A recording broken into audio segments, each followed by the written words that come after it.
Oh, hello. Welcome once again to Stuff and Things, where I like to talk about stuff and occasionally even things. I'm your good friend Bradley, and today is a very pleasant Sunday Stuff and Things. And on this pleasant Sunday Stuff and Things, we have much stuff and things to talk about, including upcoming videos, things that you can look forward to on Stuff and Things and Stuff and Things Plays, the topic of the show, which will be viewer mail, box opening. I have two packages from viewers. I got these in my post office box, and I'm very curious to see what's inside. I have some guesses based on the feel of these packages, but I'm looking forward to checking those out. And then of course we have your feedback, questions, comments, etc. in hashtag askstuffandthings. So let's get into it. I'm actually drowning in socks right now because I just did a video about PAKA socks. They are made, as the name suggests, out of alpaca fibers. I guess it's not really wool because they're not sheep. It's hair, alpaca hair socks. So here's a pair of the crew socks. I've got some ankle socks. I'm pretty impressed by these. They were provided to me by PAKA. They didn't pay me for a review or anything, but they sent me the socks. Look at these athletic ankle socks. First of all, they have padding on the bottoms, under the balls of the feet, and under the heel. But look at this. This is what I like the most. It's this little anti-blister tab, as they call it, this little roll at the back of the heel. So if you're wearing your low-top shoes, it won't rub against the back of your heel. It's so comfortable. It's so nice. These are really nice, and I did a video on these. That will be coming out this Wednesday. I also had a pair of my Darn Toughs to compare. These might be giving Darn Tough a run for their money, which is saying something. Socks everywhere. And then we have the SPC Virginia Jazz, Seattle Pipe Club, Virginia Jazz full review. I did the first impressions video last week. I was intrigued. I was kind of thrown off by some of the flavor profile that I was detecting there. And now you will be able to see, not this next week, but the week after, what my final verdict is on SPC Virginia Jazz. Then we're gonna do GLP's Quiet Nights Revisited. Really looking forward to that. I haven't had a tin of that in years now, so I'm really looking forward to checking that out again. And then Elden Ring series is slowly drawing to a close. Like I mentioned last week, I did finish recording that series. I beat the game. And I think we're coming into now, next week, starting Monday, I think we're getting into probably the hardest boss in the game, Melania. I think that starts next week. I'm not totally sure. If not, probably by the end of the week, I think we at least get a glimpse of her. And then we'll be camping out on Melania for a few episodes. It takes me a while to actually beat her. So look forward to that. And then like I said, we'll have a short Minecraft series after Elden Ring finishes, and then we'll be jumping into The Legend of Zelda Tears of the Kingdom. So, all sorts of good stuff coming up. Please stay tuned. All right, gang. Viewer mail. It's been a while since I opened anything on the show, and I thought it would be fun. Since I went to my P.O. box and I picked up a couple packages, I thought, hey, why don't we see what we have and show everybody? We have got the first package from Dan. I'm not going to say Dan's last name, but Dan is from South Haven, Michigan, it looks like. And this is completely unexpected. I didn't know I was getting anything from our good friend Dan. But let's crack this baby open and see what's inside.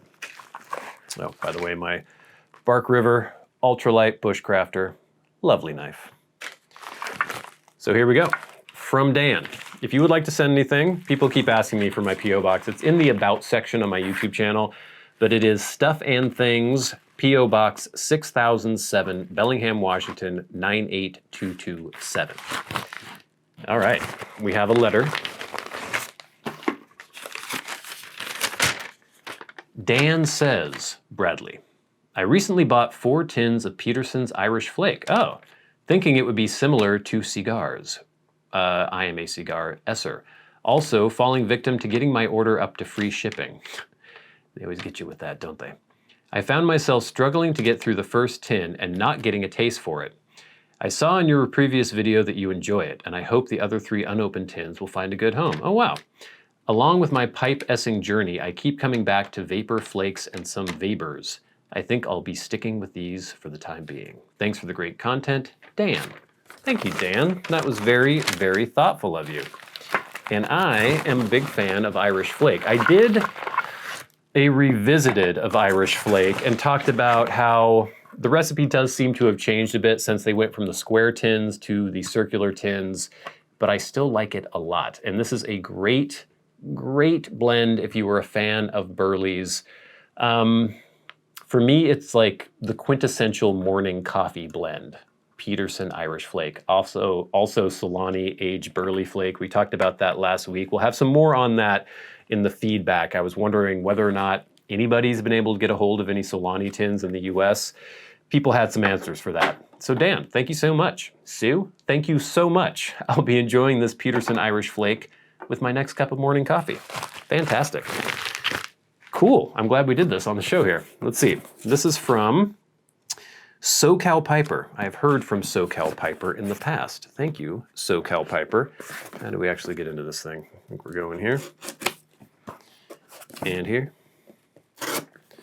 And here. That should do it. Ugh, if I can get my finger in there. I could just rip the whole thing to shreds, but that wouldn't be very civilized, would it? Okay, there we go. Maybe. Ugh. All right, SoCal Piper. All right, there are several tins here. Is there a letter? I want to read the letter first. Try not to look at the tins. Okay, here is a letter from SoCal Piper. Greetings, our good friend Bradley. Just wanted to bless you with a couple of Gaslight tins. I got wind from one of your latest uploads on YouTube that GLP's Gaslight was probably your second favorite blend. You heard correctly. Well, here you go, my brother. A little something to steam when the fall-winter season arrives in just a few short months. Trust, it will be here before we know it. I hope not. We haven't even gotten into spring yet in the Pacific Northwest. It's been cold and windy and rainy. I pray that you are blessed, healthy, and content. May the Lord bless you and keep you, make his face shine upon you and be gracious to you. Lift his countenance upon you and give you peace. In Jesus' name. Israel, the SoCal Piper. Thank you so much. That is very, very kind of you, very generous. And let us see. I mean, he told us what it is, but there you go. 2 tins of GLP's Gaslight. And I actually got a tin recently, so now I have 3 tins of Gaslight that I can break into. This is really nice, because these are tins. I don't treat myself to a lot of my favorite blends very often because I'm always just thinking about things that I can review on the channel. So aside from Peterson Elizabethan mixture, which is something I always have, I don't typically always get a lot of other things. Like right now I've got the tin of Virginia Jazz open. So I'm switching between that and Elizabethan. And then once I do that, I'll have Quiet Nights because I'm doing the revisited episode on that. I have a couple other blends in the queue. I don't typically buy things like this just for my own enjoyment. I mean, obviously the whole thing is for my enjoyment. I don't want you to think I want you to feel sorry for me or anything, but it's typically like, what can I review next? What can I do a video on next? So to have all these tins of blends that I really love, thank you, Dan and Israel. 3 tins of Peterson Irish Flake, 2 tins of GLP's Gaslight. Fantastic. But now, gang, that brings us to hashtag askstuffandthings. We're trying to get through this episode before the battery on my camera runs out. So we're gonna jump right in to your feedback. Remember, if you have a question for me and you would like it answered on the Sunday Stuff and Things, tweet at SAT Bradley with the hashtag askstuffandthings. Nobody seems to do that anymore. I don't know if people just don't like Twitter anymore, or don't use Twitter anymore. I never used Twitter, really. I just had it because of this. So maybe that's not a thing anymore. For the most part, you guys are contacting me through YouTube, and you can definitely do that through YouTube comments. Leave comments on my videos. And then if you are a Patreon supporter, you can write to me on there and go right to the front of the line, or leave a super thanks under this YouTube video and go right to the front of the line. But first, via YouTube, we have Nick Bowman. Oh, you know what? I think I might have had a super thanks. Hold on. I had some stuff erased. Okay, the last super thanks I had was from Scott M, and I did address that in the last Sunday Stuff and Things. Good. But now we have from Nick Bowman via YouTube. Hey Bradley, I finally got my first fountain pen. Congratulations. I got a Lamy Safari Terra, cool, with a fine nib. Thanks for the recommendation. I have replaced my EDC pen with it, and I love it. However, I would like to replace the Lamy Blue cartridge and am in need of advice. I'm leaning towards a more unique color like Diamine Pumpkin, but I'm not sure how practical that is. Thanks for all that you do. I enjoy listening to you on my way to work. Interesting question. I like inks. I like vibrant ink colors. I have, in my Lamy 2000 right now, I think I've got the new Lamy Azurite. It's sort of a purpley color. I don't know if you'll actually be able to see that. Is that gonna show up on screen? Maybe. Is it focused? I don't know. It's a really cool color. It's very basically, it's a purple. I don't know, if you're writing a formal letter or writing out a check or doing a business letter or signing something that's official, you're not gonna want a magenta or a pink or an aquamarine ink. You're gonna want either a very dark midnight blue or a black. That's just kind of the way it is. This is almost dark enough that you could use it for certain things, but I think it's still a little too purpley, a little too vibrant. But I just like writing with it. I write all my notes with this. I've had this in my pen for several weeks now. So it's up to you. It depends on what you're using your pen for and what you, if you think you're gonna have to be writing a lot of checks with your pen, then you probably don't want, what did you say, Diamine Pumpkin. But if it doesn't matter, if it's not for anything legal, if it's not for anything, official, then put whatever ink you want in there. That's part of the fun of the whole fountain pen thing, is just trying out a bunch of cool inks. Next, we have some feedback from Corbin Borbin. Hello, Corbin. A straight billiard, so this is feedback from last week's Sunday Stuff and Things when we were talking about my favorite pipe shape and why it's my favorite pipe shape, which is, I think I settled on a saddle bit billiard. I like the look of a tapered billiard better, like just the Dunhill Classic, but the saddle bit is probably a little more user-friendly because it's easier to clench. Anyway, Corbin Borbin says, a straight billiard with a saddle bit is ideal. I don't know how people are using some of these tapered stems out there. Hey, Minecraft, it'll be sad to see Kevin go, but I'm really excited for Zelda. Thank you, Corbin. Yeah, and it's probably gonna be a while before we get another Kevin, because the Zelda series, I'm sure, is gonna be long. We will have DLC for Elden Ring, but I'm not sure exactly when that comes out. But anyway, next from Mushroom Leg. Mr. Pipe from Ren and Stimpy will forever be what I think of as a pipe-esser. Yeah, that's kind of my ideal as well. I think Mr. Pipe, I don't know, Ren and Stimpy from long ago when I was like in high school or something, there would be the character who you never saw his face, but you would just see like the chin or mouth down and he had the pipe just kind of shake as he talked. That might have been more of kind of a Dublin. Did it flare up at the top? I'm not sure, but maybe like a straight billiard, but it was just a straight, very mid-century look. Very pipish. Here's from Paul the Scandinavian. Of all manufacturers, Dunhill epitomizes the classic shapes the very best. My own favorites are classic medium-sized straight billiards and Canadians. I can't argue with you. I'm sure there's some people who might talk about different French manufacturers or maybe different British manufacturers, but the classic Dunhills, I think because so many people copy the Dunhill shapes that they're just considered the standard, but they're gorgeous. The proportions on their billiards are great. Next, from B-Dub, I got some Solani aged burley flake at Brick and Mortar Shop a few weeks back. Paid a little more for it, but I wanted to try it. It's good, still out there. And that's interesting. So we're gonna get into this a little bit. I was talking about how I haven't been able to find almost any Solani blends on retailers, on online retailers, especially blends like aged burley flake or, what's the one I'm thinking of? Their Vapor. I can't remember the numbers and everything, but the most popular Solani blends don't seem to be available online. Some people were saying they were finding them in brick and mortars, and then we got one from, okay, here we go again.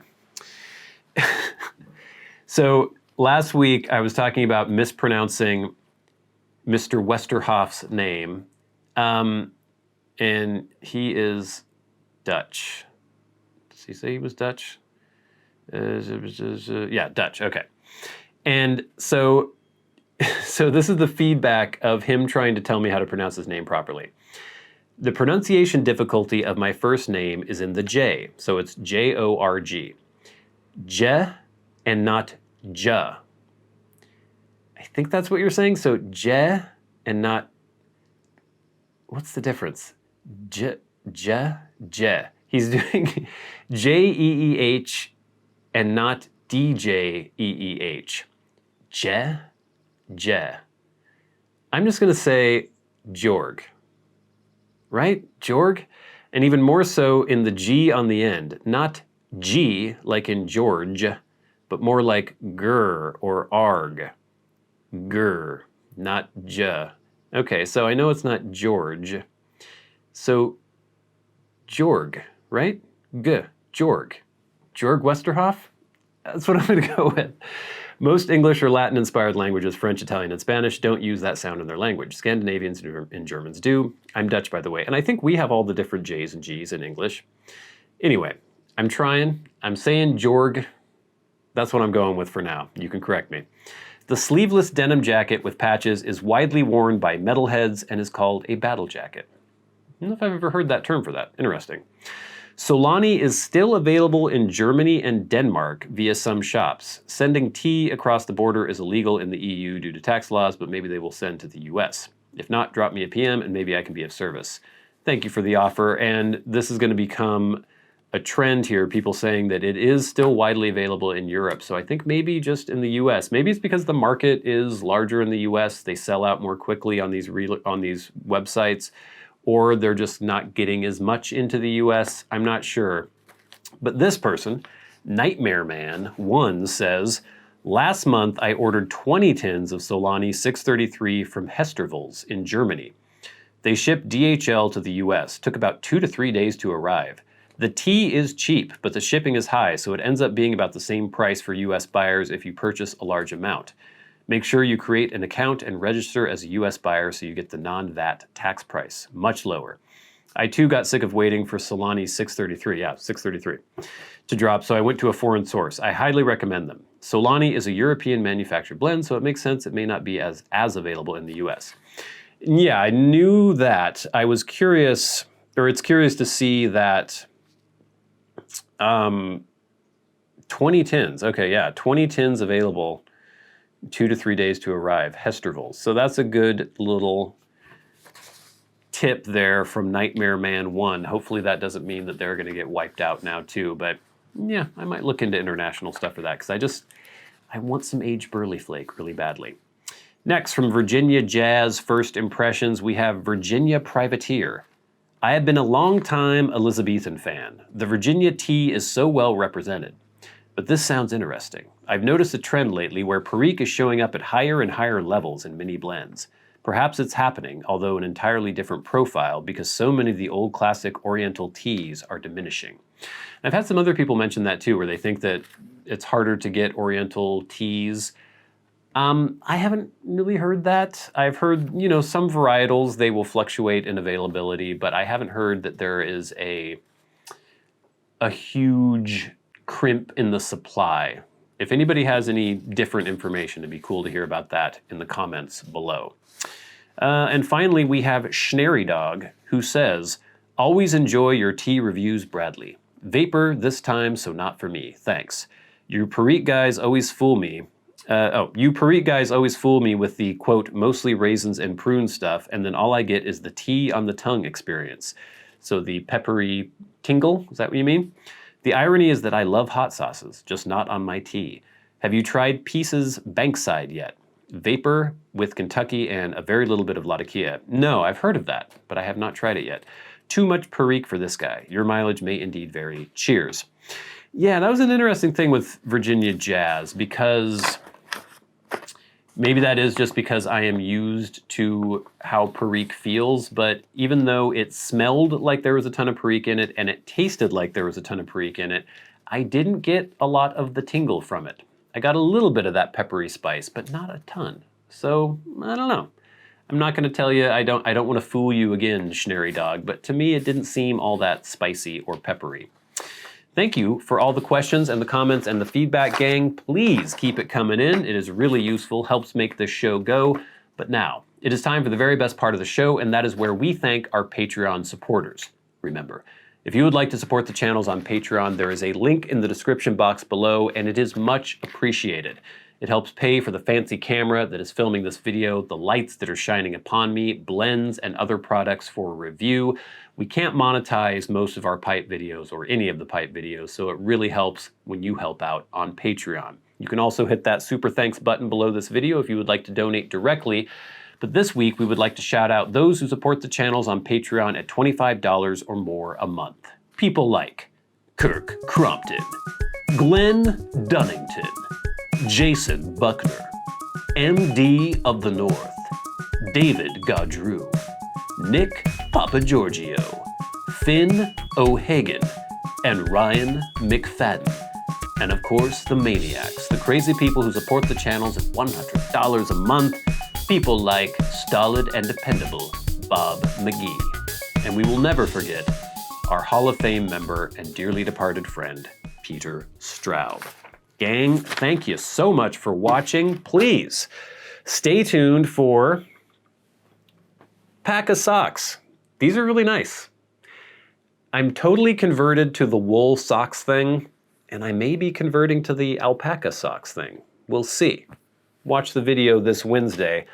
The following week, we will have the full review. Where's the sheath for my knife? It's just kind of out loose, and that seems like a bad idea. Following week, full review for SPC Virginia Jazz, and then the week after that, or the following week, coming up soon, will be the Revisited for Quiet Nights, Elden Ring series continuing every Monday, Wednesday, and Saturday until kind of the end of May. And until next time, until we meet again, I've been your good friend Bradley. You've been the audience. This has been Stuff and Things on a very pleasant Sunday Stuff and Things. I'll see you later.